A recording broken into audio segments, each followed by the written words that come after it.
এক হলে, আমি এখনো বলছি, আমরা যদি এই মুহূর্তে এক হয়ে যাই আর নিজেদের রাজ শক্তি শুধু এক হয়ে হই হই করলে হবে না, ওই মৌলী সাহেবদের মতো চলো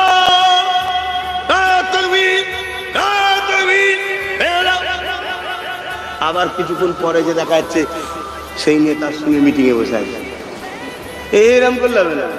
ও এক হয়ে লাভ নেই, এক হতে হবে। পাশাপাশি এই লোহাটা কাটতে গেলে লোহা দরকার আছে না? তাহলে যে পাওয়ারে আমাদেরকে মিটাচ্ছে ওই পাওয়ার দিয়ে এটাকে ভাঙতে হবে। শুনছেন তো নাকি? এক হয়ে এটা করতে হবে। এমনি আব্বাস সিদ্দিকী তার প্রাণ প্রিয় ভাইটাকে রাজনীতিতে নামাইনি, এমনি করিনি। হ্যাঁ, ও রাস্তার থেকে আমার রাস্তাটা বেশি আরামের, জানেন না? জানেন না? এ রাস্তায় সম্মান বেশি।